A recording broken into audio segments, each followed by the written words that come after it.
आपने बहुत से ट्रेडर से सुना होगा और बिजनेसमैन को भी कहते हुए देखा होगा कि भाव भगवान छे, price is the key, price is always right. But वो लोग ऐसा क्यों बोलते हैं? तो दोस्तों, आज के इस वीडियो में हम जानेंगे प्राइस एक्शन के बारे में। प्राइस के एक्शन को चार्ट में रीड कैसे करते हैं, कैसे अपना एंट्री और एग्जिट पॉइंट एग्जीक्यूट करते हैं ट्रेडिंग में। क्योंकि एंट्री तो सब कोई ले लेता है ट्रेड में, बट कहाँ पे एग्जिट होना है बहुत कम लोग जानते हैं। जिसके कारण होता क्या है, बहुत से लोग ट्रेड से पहले एग्जिट ले लेते हैं बिना मार्केट के सिग्नल जनरेट किए हुए, और कुछ लोग तो सिग्नल जनरेट हो जाने के बाद भी एग्जिट नहीं कर पाते क्योंकि वो उन सिग्नलों को रीड नहीं कर पाते हैं। आप भी हार्ड टाइम फेस कर रहे हैं प्राइस एक्शन को रीड करने में, then watch this video, because in this video I am going to tell you about the 5 things which you should know about the price action, जिससे आपकी trading journey आसान हो जाएगी और आप अपने ड्रीम के एक कदम पास आ जाएंगे, एक कंसिस्टेंट प्रॉफिटेबल ट्रेडर बनने का। So without wasting any time, let's watch. सबसे पहले जानेंगे मार्केट में प्राइस का अफेक्ट कौन कौन से फैक्टर के कारण होता है। मैं आपको एक सिंपल सा एग्जांपल बताऊंगा जिसे आप फट से समझ जाएंगे। आप कभी मार्केट में जाते हैं 1 केजी टमाटर खरीदने के लिए, आप देखते बहुत सारे वेंडर्स टमाटर बेच रहे हैं, तो आप उसी एक वेंडर को चुन के उसके पास जाकर पूछते हैं, भैया 1 केजी ऑफ टमाटर का प्राइस कितना है? वो बोलता है 150 रुपये किलो। आपको उस टाइम वो भाव सूटेबल नहीं रखता, तो आप थोड़ी और पूछताछ करने के लिए बहुत से वेंडर्स के पास जाते हैं जिसकी प्राइस सब अलग अलग है, क्वालिटी ऑफ टमाटर सबके अलग अलग है। तो आप डिसाइड करते हैं क्यों ना हम पहले वाले भैया से ही जाके खरीद लें। जब आप टमाटर खरीद लेते हैं तो आप पूछते हैं, भैया 1 महीने पहले तक ये टमाटर का वैल्यू 60 रुपीज़ के जी था, तो ऐसा क्या हो गया कि आज ये 150 रुपीज़ के जी में बिक रहा है? वो भैया बोलते हैं, देखो मार्केट में टमाटर की सप्लाई कम हो गई है और डिमांड उतना ही है, जिसके कारण प्राइस जो है ऊपर चढ़ता जा रहा है। ऐसे ही प्राइस का इफेक्ट स्टॉक मार्केट में भी होता है। उस स्टॉक का सप्लाई कितना है और डिमांड कितना है, ये 2 फैक्टर्स जब इंक्लूड करते हैं तब प्राइस डिसाइड होता है। इसी प्राइस के एक्शन को हम लोग समझेंगे, लेकिन उससे पहले ये जान ले कि प्राइस एक्शन का एक प्लस पॉइंट भी है कि हम प्राइस को चार्ट में रीड करके पता लगा सकते हैं कि मार्केट का प्राइस नेक्स्ट किस डायरेक्शन में जाने वाला है, वो कब रिवर्सल सिग्नल देगा, उसका ऑब्जेक्टिव क्या है। अगर आप ये सब सिग्नल को ठीक से चार्ट में रीड कर लेते हैं तो आपकी ट्रेडिंग जर्नी आसान हो जाएगी।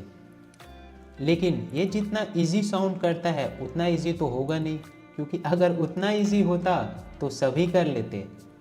बिकॉज मार्केट में बहुत से लोग खरीदने वाले हैं और बहुत से लोग बेचने वाले हैं, और उससे ज़्यादा स्ट्रेटेजीज और कॉम्बिनेशन का इस्तेमाल होता है। आप इतने वेरिएबल के साथ और अनसर्टेनिटी मार्केट में प्रॉफिट कैसे कमाएंगे, कंसिस्टेंट कैसे रहेंगे? अगर आपने सोचा नहीं है तो अभी सोचिए कैसे आप इस अनसर्टेनिटी मार्केट में कंसिस्टेंट प्रॉफिटेबल ट्रेडर बनेंगे। पॉज कीजिए इस वीडियो को और सोचिए। अगर आपको इसका आंसर मालूम है तो आप राइट ट्रैक में हैं, अगर नहीं मालूम है तो आप ध्यान से सुनिए।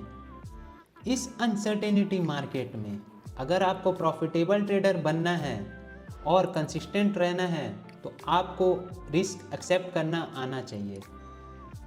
आपको रिस्क मैनेज करते हुए ट्रेड को एग्जीक्यूट करना आना चाहिए, क्योंकि दोस्तों मार्केट तो अनसर्टेनिटी ही रहेगा, आपका मार्केट में तो कंट्रोल नहीं है। तो जब अनसर्टेनिटी मार्केट में आपका हर ट्रेड का आउटकम अनसर्टेन होगा, तो आप उससे कैसे एक्सपेक्ट कर सकते हैं कि आपका हर ट्रेड एक प्रॉफिटेबल ट्रेड होगा। अगर आप भी इसी एक्सपेक्टेशन के साथ उतर रहे हर दिन, तो एक्सपेक्टेशन को बदल दीजिए। क्योंकि ऐसा कभी पॉसिबल नहीं है। Losing is the part of trading, because trading is the game of probability and there will be always the possibility of losing trade. और जो इस बात को अच्छे से समझ गया और अपने हार को स्वीकार करना सीख गया, वो सक्सेसफुल ट्रेडर जल्दी बन जाएगा। ये हार को स्वीकार करने के लिए आपको अपना रिस्क एक्सेप्ट करना पड़ेगा, और रिस्क एक्सेप्ट करने के लिए रिस्क मैनेजमेंट सीखना होगा। एंड अगर आप मार्केट में उतर रहे हैं कि मैं आज इस दिन पैसा कमा के जाऊंगा, तो वो दिन आपका बिग लॉस डे होगा। आपको जबकि मार्केट में उतरना चाहिए कि आज मैं अपना रिस्क मैनेज करते हुए, अपने रिस्क को डिफाइन करते हुए ट्रेड को एग्जीक्यूट करूंगा, और अगर मुझे प्रॉफिट होता है या नहीं होता है तो भी मैं स्मॉल लॉसेस का रिस्क लूँगा और उन लॉसेस को एक्सेप्ट करूँगा, ताकि मैं कभी बड़ा नुकसान ना सहूँ और मेरा कैपिटल बचा रहे। अगर आपका दिन ऐसा गुजरता है तो वो आपका सक्सेस दिन होगा ट्रेडिंग का, क्योंकि trading is not about making money, it's all about saving money. जो बात इसे जल्दी से समझ गया, मैं गारंटी देता हूँ कि आपकी ट्रेडिंग जर्नी चेंज हो जाएगी। So except your losses. अब हम इसमें थोड़ा सा मैथ्स जोड़ेंगे और देखेंगे वो सारे पॉसिबिलिटीज़ एंड निकालेंगे हम एक ग्रीन डे की प्रोबेबिलिटी क्या होगी। सो सपोज कीजिए मेरे पास 10,000 है मेरे ट्रेडिंग अकाउंट में, और मैं सिर्फ 1% रिस्क ले रहा हूँ पर ट्रेड के लिए, and I am a scalper, so मैं 1:2 के रिस्क रिवॉर्ड में भी खुश हूँ, and only I am taking 5 trade in a day. तो मेरी पर डे रिस्क कितना हो गया? 5% का, करेक्ट। अब हम इन 5 ट्रेड की पॉसिबिलिटीज़ कितने होंगे आइए जानते हैं।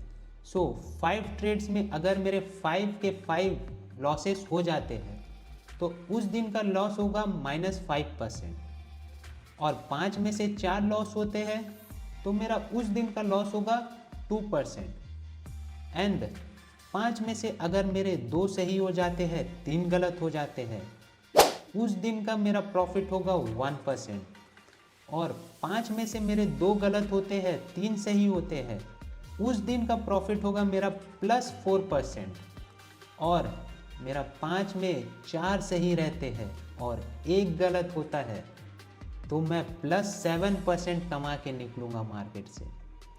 और जिस दिन पाँचों के पाँचों सही हो गए, उस दिन तो लॉटरी +10%। तो अब आप देख लीजिए, मार्केट अगर आपसे 2 दिन मांग भी लेता है पैसा, तो बाकी के 4 दिन तो आप पैसे से एंजॉय कर सकते हैं, तो दे दीजिए, लॉस को एक्सेप्ट कर लीजिए, क्योंकि आपका हफ्ता ग्रीन रहेगा तो आपके महीने ग्रीन होंगे, आपके महीने ग्रीन रहेंगे तो आपका साल ग्रीन होगा, और साल ग्रीन रहेंगे तो आपका दशक ग्रीन होगा। ऐसे आप मार्केट में कंसिस्टेंट बने रहेंगे प्रॉफिट्स के साथ, एंड आप लंबे समय तक टिक पाएंगे इस ट्रेडिंग बिजनेस में। ये बात कहने को तो आसान है, लेकिन मैनेज करना रिस्क को मुश्किल। लेकिन कीजिए आप अपने रिस्क को मैनेज। जब तक नहीं कीजिएगा रिस्क को मैनेज और उसे एक्सेप्ट नहीं कीजिएगा, तब तक आप ट्रेडिंग में स्ट्रगल करते रहेंगे। सो आज ही पेपर और पेन पकड़िए और रिस्क मैनेज करना सीखिए, और जिस दिन सीख जाइएगा आप स्ट्रगल करना बंद कर देंगे, मेरी गारंटीड है ये। In financial market best loser always win. क्यों हिल गए? सोच रहे हैं कि एक लूजर कैसे जीत सकता है ट्रेडिंग में, लेकिन ट्रस्ट मी गाइस, अगर मैं अभी तक जितनी भी बातें बोला हूँ इस वीडियो में, उसको अगर फॉलो कर रहे हैं, अपने रिस्क को डिफाइन कर रहे हैं कि मैं क्यों ट्रेड ले रहा हूँ और कितना रिस्क ले रहा हूँ इस ट्रेड में, और अगर मैं गलत भी हो जाता हूँ तो मैं अपने रिस्क को एक्सेप्ट कर रहा हूँ, जिससे फ़ायदा क्या होगा आपका? ये फ़ायदा होगा कि अगर आपको नुकसान भी हो जाता है, पैसे चले भी जाते हैं, तो वो पैसे जाने का दुख, इमोशंस जो आते हैं पैसे जाने पर, जैसे कि गुस्सा आना, डर लगना, फ्रस्ट्रेट होना, आपकी ईगो का हर्ट होना, जिसके कारण आप मार्केट से रिवेंज लेने की कोशिश करते हैं और आपसे ओवर ट्रेडिंग हो जाती है। आप अपना लॉस को रिकवर करने के लिए और लॉस करवा बैठते हैं और ऐसे करते करते आपका ट्रेडिंग अकाउंट लो हो जाता है। एंड रिमेंबर, ट्रेडिंग एक बिजनेस की तरह है और बिजनेस को जीने के लिए पैसा एक ऑक्सीजन का काम करता है और अपना अकाउंट ही उड़ा देंगे तो बिजनेस चलेगा कैसे? इसलिए अपने लॉस को एक्सेप्ट कीजिए। जिस दिन मेरे गुरुजी ने मेरे को ये एडवाइस दिया और मैंने इस पे काम किया, मेरी परफॉर्मेंस इंक्रीज हो गई। मैं अब अपने हर रिस्क को डिफाइन करता हूँ और कितना रिस्क ले रहा हूँ वो भी एक्सेप्ट करता हूँ मैं, जिसके कारण मेरी ओवरऑल परफॉर्मेंस जो है वो इंक्रीज हो गई। मुझे इमोशनली पेन जो मार्केट सबको पहुँचा रहा है वो नहीं होता है। क्यों? क्योंकि मैंने एक्सेप्ट करना सीख लिया है। मैं मान लिया हूँ कि ट्रेडिंग में लॉस होते हैं, मेरा हर आउटकम, मेरा हर ट्रेड प्रॉफिट नहीं देगा। एंड अगर मैं लॉस करवा बैठता हूँ तो मैं फिर से एनालाइज करता हूँ प्राइस एक्शन को, जानता हूँ उसके ऑब्जेक्टिव, जानता हूँ उसके डायरेक्शन और अपना ट्रेड सेटअप करके मैं पेशेंटली वेट करता हूँ कि मार्केट मेरे सेटअप में आए और मुझे ट्रेड में एग्जीक्यूट करे, मुझे ट्रेड में इन करे। एंड ऐसे मेरी परफॉर्मेंस तो बढ़ गई। अगर आप भी फॉलो करते हैं तो मैं गारंटी दे रहा हूँ आप भी स्ट्रगल करना कम कर देंगे, आपकी भी परफॉर्मेंस इंक्रीज हो जाएगी। Just trust me guys, trust me. Second most important thing जो हमें प्राइस एक्शन में ध्यान रखना है वो है मार्केट मूवमेंट और उनके फेसेस के बारे में। सो बेसिकली मार्केट में 3 टाइप के मूवमेंट होते हैं और 3 टाइप के फेसेस होते हैं। सो मैं बेसिक से स्टार्ट करता हूँ। जिन्हें मालूम है बहुत बढ़िया, आप कमेंट में लिखिए कि आपको नेक्स्ट क्या सीखना है, और जिन्हें नहीं मालूम है वो ध्यान से देखिए। सो मार्केट में जो 3 टाइप्स के मूवमेंट होते हैं, पहला होता है अप ट्रेंड, जहाँ पे जो हमारा चार्ट है, जो हमारा प्राइस का एक्शन होता है अपवर्ड डायरेक्शन में, वो बनाता है लो, देन क्रिएट करता है high, then higher low higher high, higher low higher high बना के अप ट्रेंड में जाता है। दूसरा हमारा मार्केट का मूवमेंट होता है जिसे हम कंसोलिडेशन कहते हैं। ये एक ट्रेडिंग रेंज में प्राइस मूव करता है, कंसोलिडेट करता है। तीसरा हमारा जो मूवमेंट होता है जिसे हम डाउन ट्रेंड कहते हैं, जहाँ पे मार्केट पहले एक लो क्रिएट करता है, देन लोअर हाई क्रिएट करता है, then lower low lower high बनाते हुए डाउनवर्ड डायरेक्शन में मूव करता है प्राइस। तो क्वेश्चन ये है कि जब या हायर हाई या लोअर हाई वैलिडेट कब होता है? हायर हाई और लोअर हाई वैलिडेट तब होता है जब उसका प्रीवियस हाई ब्रेक हो जाता है या फिर उसका प्रीवियस लो ब्रेक हो जाता है, तब हम उसे कंसिडर करते हैं हायर लो और लोअर लो। अब मार्केट में 3 टाइप के फेस है जिसके बारे में हम बात करेंगे। पहला है एक्सपेंशन, जहाँ पे प्राइस एक्सपेंड होता है। दूसरा रिट्रेसमेंट, जहाँ पे एक्सपेंशन होने के बाद जो प्राइस पुल बैक देता है उसे हम रिट्रेसमेंट कहते हैं। तीसरा है कंसोलिडेशन। जैसे कि मैंने कहा, कंसोलिडेशन में बस एक ट्रेडिंग रेंज में प्राइस मूव करता है। इसे हम चार्ट में देख लेते हैं ताकि अच्छे से समझ आए। जैसे कि आप देख रहे हैं यूरो यूएसडी के डेली टाइम फ्रेम में चार्ट, हम यहाँ पे मार्क करेंगे अपना फेसेस, एक्सपेंशन, कंसोलिडेशन और रिट्रेसमेंट। मैं जो हूँ अपने चार्ट को मार्क ऐसे करता हूँ। पहले ये जो था वो था हमारा एक्सपेंशन, फिर उसके बाद जो आया फेस वो था हमारा रिट्रेसमेंट का। देन यहाँ पे जो हमारा हुआ उसको हम कंसोलिडेशन कहेंगे, जहाँ पे प्राइस एक ट्रेडिंग रेंज में मूव कर रहा है। वैसे ही कंसोलिडेशन आने के बाद फिर से एक एक्सपेंशन मूव हमें देखने को मिलता है। फिर उसके बाद हम देख रहे हैं रिट्रेसमेंट फेज। सो ऐसे ही आपको अपने चार्ट में प्रैक्टिस करना होगा कि कौन से फेज में मार्केट जा रहा है। थर्ड इम्पॉर्टेंट थिंग है जिसे हमें प्राइस एक्शन में जानना है, वो है टॉप डाउन एनालिसिस, या इसे बहुत से लोग मल्टी टाइम फ्रेम एनालिसिस भी कहते हैं, जो कि बहुत ज़रूरी है प्राइस एक्शन में। क्योंकि दोस्तों होता क्या है, हम स्टार्ट तो करते हैं बिग टाइम फ्रेम से एंड देन मूव करते हैं लोअर टाइम फ्रेम में, जो हमारा एग्जीक्यूशन का टाइम फ्रेम होता है, जहाँ पे हम ट्रेड एग्जीक्यूट करते हैं। सो एक दो ट्रेड प्रॉफिट हो जाने के बाद हम हाइपर फोकस हो जाते हैं उसी लोअर टाइम फ्रेम के ट्रेंड में, जो कि उसका एक माइक्रो ट्रेंड है। जिसके कारण होता क्या है, सपोज आप कॉल साइड का ऑप्शन बाय करके रखे, सो स्कैल्पिंग कर रहे हैं आप, फोकस है आपका पूरा माइक्रो टाइम फ्रेम में एंड वो बुलिश है।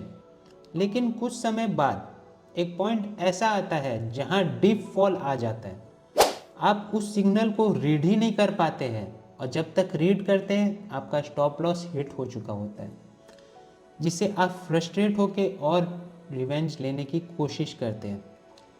हुआ क्या यहाँ पे, हुआ ये कि आपने बिग टाइम फ्रेम का जो मैक्रो ट्रेंड था वो तो डाउन ट्रेंड में था, और ये माइक्रो ट्रेंड जस्ट एक रिट्रेसमेंट है उस मैक्रो ट्रेंड का। सो आप बिगर टाइम फ्रेम पे सप्लाई जोन रेजिस्टेंस जिससे वो रिएक्ट किया है उसको इग्नोर कर दिए, जिसके कारण आप मार्केट के रॉन्ग डायरेक्शन में आ गए। और मार्केट के रॉन्ग डायरेक्शन में अगर आप ट्रेड लेते हैं तो आपका नुकसान होना तय है। अब गिरता हुआ चाकू के सामने अपना हाथ लाएंगे, जितने बार भी हाथ लाएंगे उतने बार कटेगा आपका ही, पेन जो होगा वो आप ही फील करेंगे।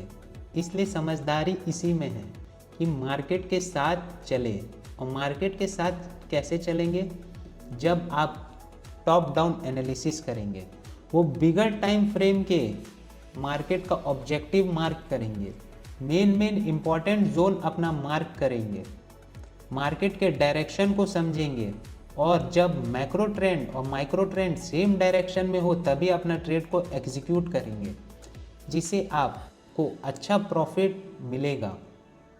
सो मैं जो स्टार्ट करता हूँ वो करता हूँ वीकली टाइम फ्रेम से, जहाँ पे मैं मार्केट के मेन ऑब्जेक्टिव देखता हूँ, जहाँ मार्केट अगले कुछ आने वाले हफ्ते में जा सकता है। फिर उसके बाद डेली में भी मैं वही काम करता हूँ कि आने वाले दिनों में मार्केट कहाँ मूव हो रहा है। 4 आवर्स में मैं अपने supply zone, demand zone, support, resistance, liquidity ये सब मार्क कर लेता हूँ, और मेरे जो मिनट्स के टाइम फ्रेम होते हैं वो मेरे एग्जीक्यूशन जोन होते हैं, जहाँ पे मैं कंफर्म करता हूँ कि माइक्रो ट्रेंड और मैक्रो ट्रेंड दोनों मेरे डायरेक्शन में हो, तभी मैं ट्रेड को एग्जीक्यूट करता हूँ। आफ्टर गेटिंग कंफर्मेशन, मैंने टॉप डाउन एनालिसिस पे एक वीडियो में अच्छे से समझाया है, आप यहाँ पे क्लिक करके उसे देख सकते हैं। Fourth most important thing in price action is your trading edge. So develop your trading edge. But question is, trading edge को डेवलप कैसे करते हैं? देखो ट्रेडर्स, प्राइस एक्शन को चार्ट में रीड करके आपको उसके इम्पॉर्टेंट जोन्स, प्राइस का डायरेक्शन और मार्केट का ऑब्जेक्टिव मालूम चल जाएगा। बट ट्रेड एग्जीक्यूट करने के लिए आपके पास एक स्ट्रेटेजी होना चाहिए, जिसमें आप मास्टर करके बैठे हो, जिसमें आपकी कंडीशन फुलफिल हो रही है और प्राइस से कंफर्मेशन मिलने के बाद आप उसे एग्जीक्यूट कर रहे हैं। That is your trading edge. आप यूट्यूब में चले जाइए, वहाँ पे लाखों स्ट्रेटेजीज़ है, indicator based, supply demand based, price action based, candlestick और बहुत से स्ट्रेटेजीज हैं। बट न्यू ट्रेडर्स तो चाहते ही है हर स्ट्रेटेजी को जाने और उसे मास्टर करें। लेकिन एक बात ध्यान रखिएगा, अगर आप हर स्ट्रेटेजी को मास्टर कर रहे हैं तो आप कोई से भी स्ट्रेटेजी में मास्टर नहीं कर पाएंगे, और ज़िंदगी भर ढूंढते रहेंगे वो परफेक्ट स्ट्रेटेजी जो आपको ला कर देगा 100% विन रेट। ऐसा पॉसिबल है? अगर है तो ढूंढते रहिए, नहीं तो मास्टर कीजिए एक ही स्ट्रेटेजी को। इसके लिए मैं आपको एक स्टोरी बताता हूँ जो ब्रूस ली ने एक इंटरव्यू देते हुए कहा था कि उसे उन लोगों से डर नहीं लगता जो 10,000 की प्रैक्टिस करते हैं, उसे उस बंदे से डर लगता है जो एक ही किक को 10,000 बार प्रैक्टिस कर रहा है। तो आपको भी वैसा बनना है। आपको डिफरेंट स्ट्रेटेजी ट्राई नहीं करना है। आप एक ही स्ट्रेटेजी को पकड़ लीजिए जिसमें आपको लगता है कि इसे मैं अच्छे से एग्जीक्यूट कर पा रहा हूँ, और उसी स्ट्रेटेजी को 10,000 बार प्रैक्टिस कीजिए, बैक टेस्ट कीजिए चार्ट में। ऐसे आप मास्टर कर बैठेंगे, और जब आपकी कंडीशन फुलफिल हो जाए, आपको मार्केट से कंफर्मेशन मिल जाए, आप अपना रिस्क को एक्सेप्ट कर ले, उसे डिफाइन कर ले, तो बिना हेजिटेशन के आप मार्केट में अपने ट्रेड को एग्जीक्यूट करेंगे। ऐसे आपका ट्रेडिंग एज डेवलप होगा and you will thank me later. Fifth most important thing है प्राइस एक्शन में, वो है फंडामेंटल एनालिसिस। देखिए, प्राइस एक्शन में फंडामेंटल का भी अफेक्ट होता है। प्राइस एक्शन सब वेरिएबल को कवर करता है और चार्ट में रिप्रेजेंट करता है। सो अगर किसी स्टॉक के खिलाफ नेगेटिव न्यूज़ या पॉजिटिव न्यूज़ आती है तो उसका इफेक्ट भी हमें प्राइस एक्शन में देखने को मिलता है। सपोज कीजिए आप टाटा मोटर्स का स्टॉक बाय करके बैठे हुए हैं और अगले हफ्ते एक नेगेटिव न्यूज़ आता है कि सेमीकंडक्टर की कमी होने लग गई है, जिसके कारण टाटा मोटर्स इलेक्ट्रिकल व्हीकल नहीं निकाल पा रहे हैं। तो उसका अफेक्ट भी प्राइस एक्शन में ज़रूर देखने को मिलेगा। और कभी आपके साथ ऐसा होता है कि आप बुलिश में हैं, आपका एनालिसिस बुलिश है, लेकिन फंडामेंटल के कारण उस दिन नेगेटिव न्यूज़ के कारण एक डीप फॉल आया जो कि आपका स्टॉप लॉस हिट कर गया और आपको ट्रेड से बाहर कर दिया।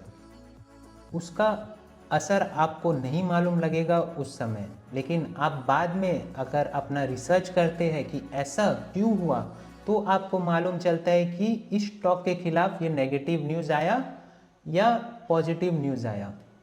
सो वैसे ही अगर टाटा मोटर्स को कल को कोई कॉन्ट्रैक्ट मिल जाता है सेमीकंडक्टर की फैक्ट्री इस्टेब्लिश करने का, तो उसका इम्पैक्ट भी उसके स्टॉक के प्राइस में पॉजिटिव ही रहेगा। सो अगर कोई फंडामेंटल न्यूज़ आ रहा है तो उसे आप कंसिडर ज़रूर कीजिए, क्योंकि उसका इफेक्ट देखने को मिल सकता है, या तो आप उस दिन ट्रेड ही ना कीजिए। सो इन ट्रेडिंग प्राइस जो है वो हमेशा कांस्टेंट मोशन में रहेगा। ट्रेड जब तक चालू नहीं होगा, जब तक आप क्लिक ना करें, वो ट्रेड तब तक नहीं रुकेगा जब तक आप उसे बंद ना करें। प्राइस आपके पहले भी था, आपके जाने के बाद भी रहेगा। सो इन द एंड मैं आपसे यही कहना चाहता हूँ, ये ट्रेडिंग गेम अगर एंड हो रहा है तो वो आपका न्यू बिगिनिंग भी हो सकता है। माई सेल्फ नदीम सरवर, और अगर आपको मेरी वीडियो में से कुछ सीखने को मिला है तो please like and subscribe our channel, क्योंकि आपके एक लाइक से यूट्यूब का एल्गोरिदम मुझे और लोगों तक पहुंचाएगा जो ट्रेडिंग में स्ट्रगल कर रहे हैं, ताकि मैं उनकी हेल्प कर सकूं और बातें मेरे से सीख के वो एक दिन कंसिस्टेंट प्रॉफिटेबल